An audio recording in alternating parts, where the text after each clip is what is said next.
तरफ से जो पूरी तरह से कानूनी कार्रवाई होनी चाहिए वो नहीं हो रही है, कुछ लोगों को बचाया जा रहा है। देखिए, ये भारतीय जनता पार्टी की सरकार बेईमान सरकार है। तो ये देखिए, भगवान राम के मंदिर में चोरी हो जाए और वहीं के लोग और छोटे छोटे लोगों को तो पकड़े गए हैं, जेल भेजे गए हैं, लेकिन बड़े लोगों को बचाया जा रहा है। तो उनको भी जेल भेजा जाए, उनके प्रति कार्रवाई की जाए। अब उसमें कई लोगों के नाम आ रहे हैं, जनता भी मांग कर रही है, वकील भी मांग कर रहे हैं, लेकिन कहीं ना कहीं ये बचा क्यों है? क्या लगता है आपको? तो वो तो सरकार बचा रही, सरकार बचा रही है। तो हमारी तो जनता से अपील है, जो बताओ, चोरी करने वालों को बचा रही हो, भगवान राम की चोरी करने, मंदिर की चोरी करने वालों को बचा रही है। तो हमारी उत्तर प्रदेश की जनता से अपील है, आने वाले चुनाव में चोरों को, जो चोरों को बचा रहे हैं, तो ये भी उसमें शामिल है, तो उनको भी हटाया जाए। बुलडोजर कार्रवाई की तैयारी सरकार कर रही है, इस तरह से देख रहे हैं जो बुलडोजर की कार्रवाई शुरू कर रही है राम मंदिर के आरोप में। चलिए, ये तो दिखावा है। जब बड़े लोगों पर कार्रवाई हो, पहले बड़े लोगों पर कार्रवाई हो, उसके बाद छोटे लोगों पर कार्रवाई। आखिरकार क्यों बड़े लोगों का नाम अभी तक सामने नहीं आ रहा है? सरकार के लोग बेईमान हैं, सरकार के लोग बेईमान हैं, इसलिए उनको बचाया जाए। आप बिजली का मुद्दा लगातार उठा रहे हैं, लेकिन जो ऊर्जा मंत्री उन्होंने कहा कि 7 साल में हमने ना तो बिजली की दरें बढ़ाई है और 7 साल में बिजली की जो व्यवस्था है उसकी हम प्रशंसा करते हैं। देखिए, अभी आपको पता ही है कि ये कितने झूठे लोग हैं। अभी 10% बढ़ा था, अभी 10% बढ़ा था। अब ये जान गए कि जनता खिलाफ हो गई है, जनता खिलाफ हो गई है। अगर नहीं बढ़ाते हैं तब भी बहुत महंगी बिजली है। बताइए, जो टंकियां बनाई हैं क्या पानी दे रही हैं? क्या बताइए, सड़क बनाई है, ये सड़क बताइए, ये जो इटावा से बेवर रोड है, सड़क पूरी हो गई है, इस पर टोल टैक्स लग गया है। बताइए, हैं? बख्तियारपुरा, यही तो है बेवर रोड, इटावा से बेवर रोड, इस पर भी टोल टैक्स लग गया और रोड पूरी हुई नहीं, पुल बने नहीं, बीच बीच में कहीं कहीं सड़क भी टूटी पड़ी हुई है। सिंचाई विभाग द्वारा नहर की सिलसिलाने का ठेका मिला था, लेकिन लोगों ने पूरा अवैध खनन कर लिया, पूरी जो डिग्गी थी, पटरी थी, वो भी फूटा नहीं।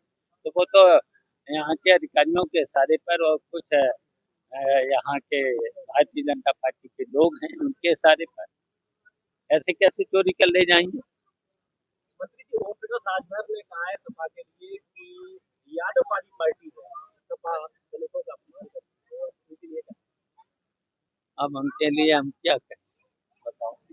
अभी जब पहले जब इधर थे समाजवादी पार्टी की तरफ, तब क्या भारतीय जनता पार्टी के मुख्यमंत्री से लेकर प्रधानमंत्री से लेकर क्या क्या है बोल रहे थे, क्या क्या है बोल, और हम बहुत कुछ नहीं कह रहे हैं, इनके मुंह में डॉट डॉट डॉट। चलिए, न केवल मऊ वासियों के लिए बल्कि पूरे देश के लिए ब्रिगेडियर सुमन साहब की शहादत, कुर्बानी, उनका संघर्ष, उनका अदम साहस सभी लोग, पूरा देश जानता है। और आज उनकी पुण्यतिथि के इस मौके पर उनकी अपनी जन्मभूमि पर बीबीपुर में मुझे आने का मौका दिया आदरणीय अफजाल साहब ने और उनके इस समिति के आयोजक साथियों ने। मैं उनको धन्यवाद देते हुए ब्रिगेडियर साहब को श्रद्धा सुमन अर्पित करता हूं। और मैं समझता हूं ब्रिगेडियर साहब जब से उन्होंने शहादत दी, तब से लेके और जब तक इस देश का इतिहास रहेगा, हमारे नौजवानों के लिए वो प्रेरणा के हमेशा केंद्र रहेंगे।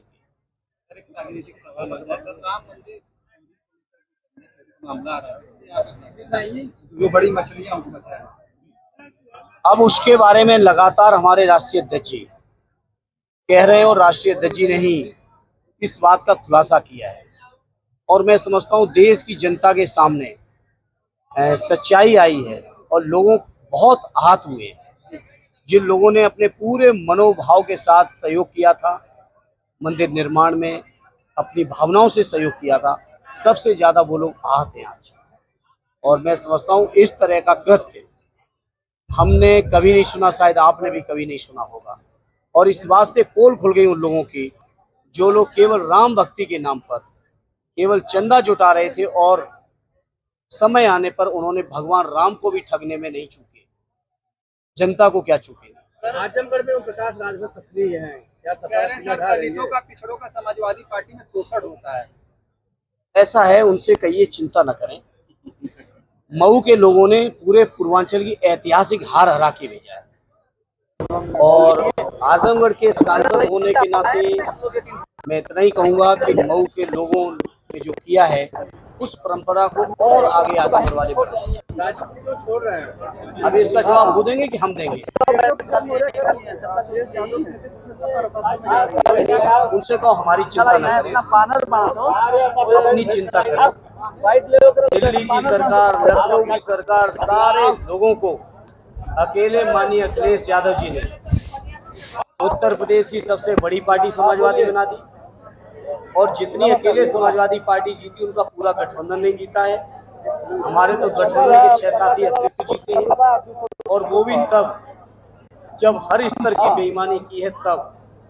अगर बेईमानी नहीं की होती उत्तर प्रदेश के अंदर तो केवल उत्तर प्रदेश ही दिल्ली की सरकार को बदलने में सक्षम होगा। प्रकाश राजभर के विधायक भी आपके साथ में अरे बिल्कुल है, पास में क्यों नहीं रहे? आपके विधायक हैं कि हैं? उनके विधायक हैं कि आपके? कहाँ खड़े हैं? और वो उनसे पूछिए क्या कह रहे हैं वो। सांसद जी, ये देखा जाए आप कह रहे हैं सरकार आएगी तो कर दिया जाएगा, बिल्कुल अग्निवीर की योजना मैं समझता हूँ नौजवानों के स्वाभिमान की योजना नहीं है। 4 साल बाद आप सोचिए नौकरी मिलती है और नौजवान जब बेरोजगार होकर घर लौटते हैं तो उनका समाज में कितना अपमान होता है। इस बात का एहसास सरकार को नहीं है। ये सरकार को सामाजिक पारिवारिक संवेदनाओं का एहसास नहीं है, इसलिए इस तरह की संवेदनहीन योजनाएं बनाती है। हम समाजवादियों को एहसास है कि जो नौजवान फौज में जाते हैं, वर्दी पहनते हैं, वो कोशिश करते हैं तो उनका पूरा जीवन देश की भारत माता की सेवा में जाए। 4,000 मदरसों को SIT जांच करने का आदेश दिया है। और तो कुछ करेंगे नहीं, और तो कुछ करेंगे नहीं। केवल ये लोग नफरत फैलाने का कोई न कोई रास्ता ढूंढते हैं, लेकिन देश का जनमानस अब बहुत जागरूक हो चुका है और देश के लोगों को एहसास है इस बात का कि ये मदरसों की तो जांच बाद में, पहले तो राम मंदिर की चीजें खुली हैं, कम से कम उसमें दोषियों को पहले कार्रवाई करें। सर क्या मानेंगे जैसे राम मंदिर की चंदा चोरी हुआ है, भरत तिवारी एनकाउंटर कर दिया, फोटो भी हो तो वीडियो है, देखिए फोटो भी है आपका। अब उसके बारे में बिहार के लोग सोच रहे हो, बिहार में जो आंदोलन वगैरह चल रहे हैं वो आपके सामने है। बीजेपी के लोगों के पास कोई, मैंने कहा, संवेदनाएं नहीं है। राम मंदिर की जितनी चोरियां हुई ये चंदे में क्या समाजवादी पार्टी मांग करती है कि अन्य जो मंदिरें हैं उसको भी जांच करें? देखिए वो बात की बात है, पहले जो दोषी है इस पर मजबूती से कार्रवाई होनी चाहिए और किसी के घर में भी तो बुलडोजर नहीं पहुंचा और बड़े लोगों को बचाया जा रहा है। बड़े लोग अब वो बड़े लोग जांच अधिकारी लोग निकालें। टिन्नू यादव का नाम आ रहा है, SIT बताए कौन कौन बड़े लोग हैं, सप्लाई कहाँ तक है। टिन्नू यादव पर ज्यादा एक्शन हो रहा है। होने दीजिए, अगर टिन्नू गलत किए तो उससे हमें क्या।